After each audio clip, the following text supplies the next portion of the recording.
இப்போ சொல்றேன், விளக்கமா சொல்றேன், நான் சலுகைகளுக்கு எதிரானவன் கிடையாது. மக்களுக்கான சலுகைகளை இலவசம்னு சொல்லி அசிங்கப்படுத்துறதுல எனக்கு உடன்பாடு கிடையாது.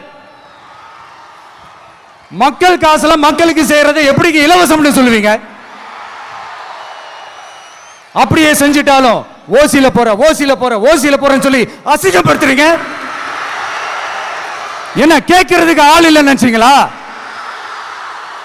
மக்களுக்கு ஒண்ணுன்னா இந்த விஜய் வந்து நிப்பா, இந்த விஜய் வந்து கேள்வி கேட்பா. இந்த விஜய் எப்பவுமே மக்கள் பக்கம் தான், அதே மாதிரி மக்களும் என் பக்கம் தான். என் மக்கள் மானத்தோட மரியாதையோட கௌரவத்தோட வாழணும்.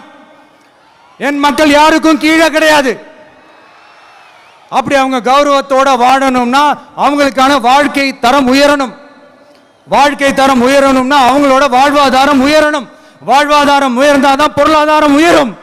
பொருளாதாரம் உயர்ந்தாதான் வசதி வாய்ப்புகள் உயரும். இதெல்லாம் உயர்ந்தாலே ஆட்டோமேட்டிக்கா அவங்களோட வாழ்க்கை தரம், அவங்களுக்கான மரியாதை, அவங்களுக்கான கௌரவம் எல்லாமே உயரும். இதுக்கான வழிகள், அந்த சூழல்களை அந்த கவர்மெண்ட் அமைச்சு கொடுக்கணும். இதுக்கான அந்த திட்டங்களை செயல்படுத்தணும். இதெல்லாம் செஞ்சாதான் அந்த அரசாங்கம் ஒரு நல்ல அரசாங்கம். இதைத்தான் சொன்னோம்.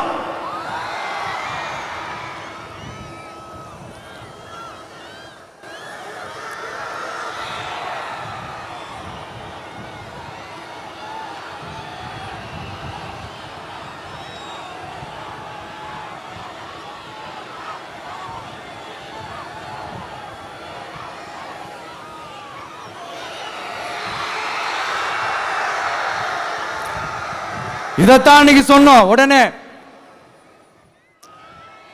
சொன்னா மட்டும் போதுமா? எப்படி செயல்படுத்துவீங்க? நாங்க என்ன வாயிலே வடை சுடுறதுக்கு டிஎம்கேவா, டிவிகேடா?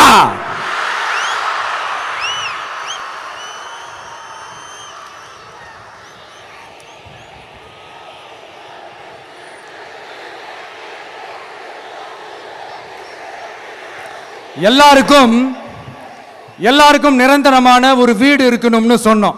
உடனே எங்க ஆட்சியிலே நாங்க எல்லாரும் வீடு கட்டி கொடுத்துட்டோமே அப்படிங்கிறது இல்லை. நான் கேட்குறேன், இங்க உங்களை தான் கேட்குறேன், இங்க வாடகைக்கு இருக்கிறவங்களே இங்க யாரும் இல்லையா?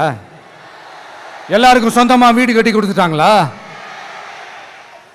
அடுத்து வீட்டில் இருக்கிற ஒவ்வொருத்தரும் மினிமம் டிகிரி படிச்சிருக்கணும் அப்படின்னு சொன்னோம். உடனே எங்க ஆட்சியிலே எல்லாரும் டிகிரி படிச்சு முடிச்சிட்டாங்களே அப்படிங்கிற மாதிரி சொல்றது அது உண்மைனா? ஸ்கூல் லெவல்லையே டிராப் அவுட்ஸ் அதிகமானது யாரோட ஆட்சியிலங்க?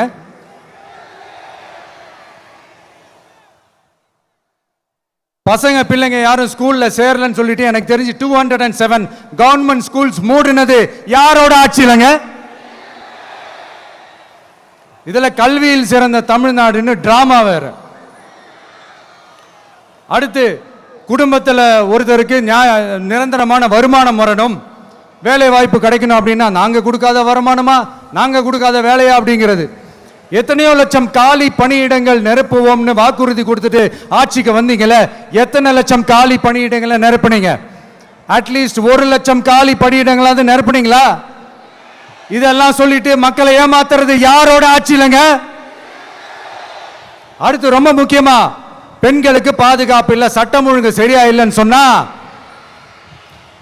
தமிழ்நாட்டில் பெண்கள் பாதுகாப்பு தான் அதிகமா இருக்குதான். நீங்க சொல்லுங்க மக்களே, பெண்கள் பாதுகாப்பு இருக்கு? சட்டம் ஒழுங்கு சரியா இருக்கு? அவங்க சொல்றது உண்மையா? அவங்க சொல்றதை நீங்க ஏத்துக்கிறீங்களா? சத்தமா கேக்குதா சார்? இதுதான் ரியாலிட்டி, இதுதான் நிஜம். நம்மளுடைய ஆட்சியில சட்டம் ஒழுங்குல சமரசமே இருக்காது. அதனாலதான் இவ்வளவு ஸ்ட்ராங்கா சொல்றோம், தைரியமா இருங்க மக்களே.